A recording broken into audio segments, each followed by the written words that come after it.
Welcome back, guys, and thanks for tuning in, man. Thanks for taking out the time to spend a little time with me. I definitely appreciate that. And we're definitely going to talk about Madden 16 just a bit tonight. Now, guys, keep in mind, what I want to mention to you as far as footage. As you've probably been able to tell with my channel and Shopmaster and QJB and Mad Scientist and, Miguel, Gator and Tico and guys like that, Air Jones. It was only a few of us that were there as far as game changers. We were privileged enough to actually have the ability to attend a private capture where we're able to get footage, but not a lot of footage. And that's why you're not seeing a lot. So let's clear the air right there. A lot of guys are asking, when you're going to show this, when you're going to show that. It's not like it used to be. You guys experienced that last year. Before last year, you could go in there and you could record all you want. Not just Madden. I mean, multiple games. Last year, Smitty and myself were able to experience that firsthand, where a lot of games was not allowing you to record, games like The Order and NHL, and a lot of these games, that are already, pretty much a game like NHL is already on that level. They weren't having it. It looks like that's a new trend with E3. Like this year, games like The Division, you couldn't record it. Games like Battlefront, all these games, a ton of games that you couldn't get footage on. I think that's just a new wave. But anyway, that's why you're only seeing just a little bit of capture, a little bit of footage, and we're showing you what we're able to show you. So stay tuned. Maybe later on as we get closer to the cycle, we may have more that we can show you. Of course, I plan to do my stream like I have been doing the last couple years, before launch, when I'm able to do so. And I can answer all your questions, play as many games as necessary, so you guys definitely can see it beforehand. Now, real quick, man, I don't want to be before you too long here. Let me take a different approach real quick, from what I'm seeing. And I'm very surprised. I won't say surprised as far as my surprise, but I'm kind of surprised at how well the game has been received by the community. And the reason why I say that is because most of the time with Madden, there's always a large section of gamers, and it may not be as large as I'm thinking, but it's always a large section of guys who just want to tear it down. Surprisingly, a lot of positive feedback has come up. If you look at my videos and some of the other guys, if you look at the trailer that was posted on EA Sports, you look at the likes versus the dislikes, you look at some of these forums, you're seeing more people talk positive about the game than negative, which brings me to another point. I understand not liking something or something not being for you. Definitely understand that. But when I see so many people say things like, oh, I'm seeing a lot of changes. Oh, this wasn't there. Oh, that's new. Oh, that's different. Then on this hand, you see people that are going all the way off the spectrum, and they're saying it looks the same as last year. That makes me scratch my head a little bit. The reason why I say that is there's two things. It might appear to be the same game visually if you don't know what you're looking for. Like I said, there's a lot of people who've noticed a lot of things. You listen to some of the radio shows like, Game Changers radio show tonight. Same guy who calls our show Sim Standard Radio, my man 757. I think he goes by Big Sean on Game Changers Radio. He notices a lot of detailed things that other people don't, particularly notice. This is what I'm saying. When you know what you're looking for, you see a lot of differences. Also, I know there's a lot of people that are concerned already about the aggressive catch. Now, Shopmaster did a good job explaining this as well in his video, as well as on their show tonight. Tonight, guys, is Tuesday night. This is June the 23rd. Not sure when you will see this video. But anyway, on that episode, he explained it very well. You got to keep in mind, at E3, the game was on Pro. Most of the footage that you're seeing is on Pro. My footage on my channel is on Pro. Now, Smitty made a good point as well. Most people are trying to do the aggressive catch. Or like Shop said, most people don't realize all of these different things. When you walk into E3, there's not a checklist or a table of contents that tells you everything that's different. You just walk up and you start playing. Now, if you happen to get one of the developers to come over and you ask them questions, then they start telling you stuff. But a lot of these guys didn't know what that was. They had to figure it out. Usually you catch with Y. So that's why most people hit the Y button. Also, with it being on Pro, automatically these prompts are popping up. And I hear a lot of guys complaining about that. Oh, those buttons just look arcade. Oh, it's the same thing people said last year about the defensive controls. People, all of this stuff can be turned off.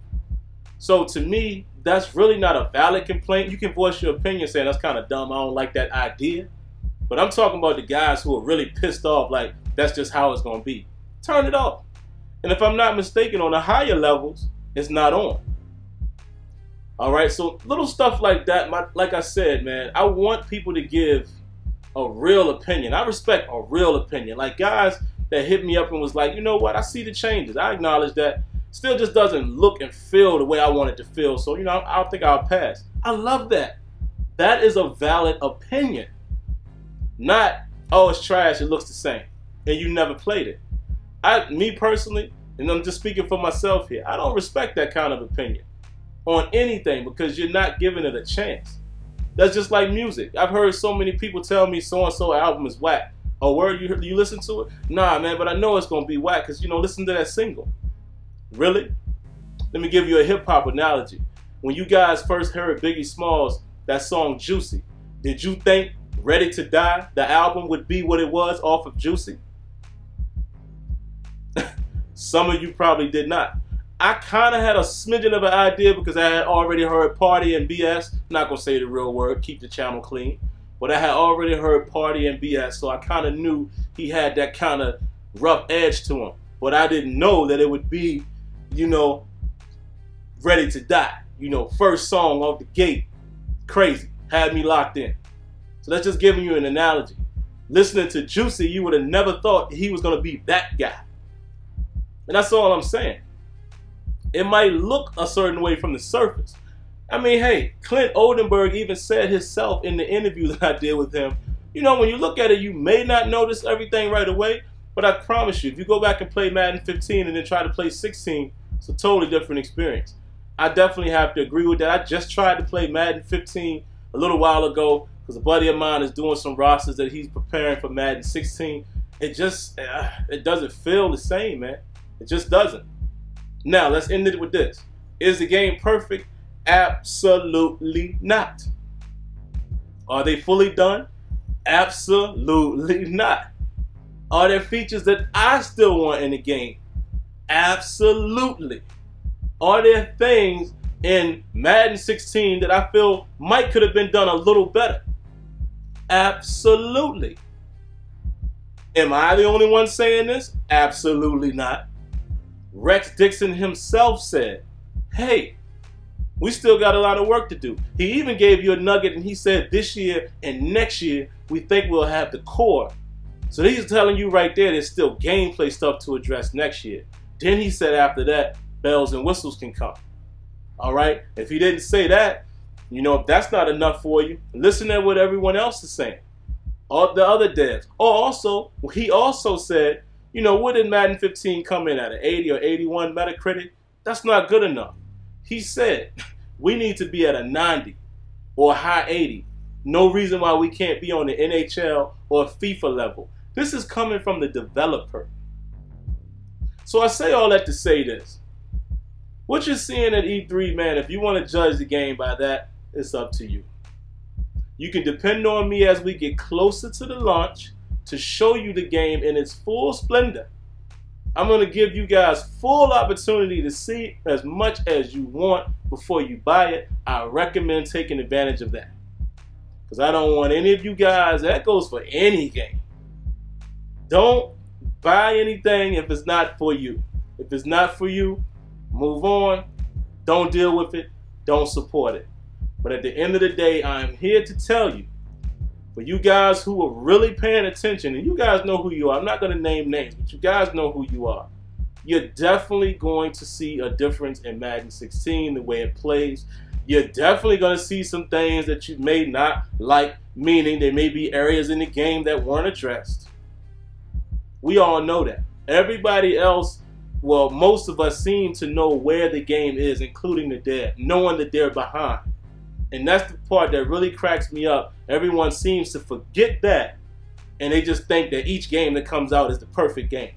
They told you themselves it's going to take time. But I will say this, and this is my opinion. If you don't like it, hey, I respect you anyway. Madden 16 is that game that definitely turns the corner. No doubt in my mind. considering all the gameplay aspects, look at the deep dives from the site. Look at all of the stuff they talk about with the quarterback play and the physics and the DB and wideout interactions and all of these different little elements, the passing. This is the game that I think finally they can really build on. You know, because me personally, the next thing I think that needs to happen is player likeness. Things like that. Let's get some real likeness, you know, signature animations and things like that. But if you really think about it, gameplay-wise, what else needs to be done? And I want to hear that from you guys because I would like to relay that. And of course, we all know there's things to be done. But what I'm saying is the list is getting shorter. So obviously, it's being, you know, it's pushing into the direction that we wanted to go in. So there you have it, guys. That's my quick reflections. I think when you guys get a chance to get it in your hand, you're going to appreciate the effort. Of course, you're going to want to see more, as do we. But make sure you give the right feedback, man, because obviously we have the ear now. Us guys, us football guys, the simulation crowd, we have the ear. They're on our side. Again, I hate to do the shameless plug. Go look at the interviews I did with these guys. That says it all. All right, guys, so until next time, definitely let me know what you think. One last thing, actually, I've been talking so much, I don't even know if I even addressed this, but let me address one thing here with the aggressive catch. Because I went into it, but I didn't really say this last piece. I don't believe that it's overpowered myself. You know, I've seen the game up close and personal like 4 times now. I've been down to EA a few times this year. Of course, I was at E3. I don't think it's overpowered. The guys that are supposed to be able to make those catches are making them. Everyone else has said this as well, but I'm going to reiterate. If you look at the footage that's out there, whether it's my channel or whoever else's channel or IGN or, you know, the live interview they were doing with Rex and the guys that they played the game, look at the percentages. You're seeing a lot of drops as well as catches. To me right now in this current state, it is balanced. The guys who should be able to do that are doing it. Your Calvin Johnsons, your Mike Evans, your even Odell Beckham. He is the type of guy that can make an acrobatic catch. Even with my Steelers, Martavis Bryant, if you look at my footage, he was the one that was skying up and getting some of those catches. Now, look at the footage. Look at why he was able to do it. The defender was either out of position or he was in a better position. So that's all I'm saying. Now, it still remains to be seen. You know, we still have to determine how effective or how balanced it is. Of course, all of that has to be tested. None of us have spent that amount of time with it to know, you know, once you have 100 hours into the game, you know what the real balance is. But as of right now, it seems to be balanced. You're not going to see a Wes Welker jump up and do that and guys like that. It's trait-based. So don't worry too much yet. But as the game comes out and you see, you know, games played from several guys, then, you know, we can make more of a determination. But all right, just wanted to say that, guys. I went way too long, you know, much longer than I thought I would. But hey, once I got going, it was what it was. So all right, guys, don't forget to leave your thoughts, leave your comments, and what the heck, hit the like button. All right, until next time, let me know what you think. Once again, guys, thank you for tuning in. And if you want to interact with me live, come on by Sim Standard Radio every Thursday night at 8 p.m. Eastern, along with Smitty and Azure Fat. If you want to give us a call, you can reach us at 914-338-0794. Of course, for more content, go ahead and click the link above. All right? Until next time, lights out.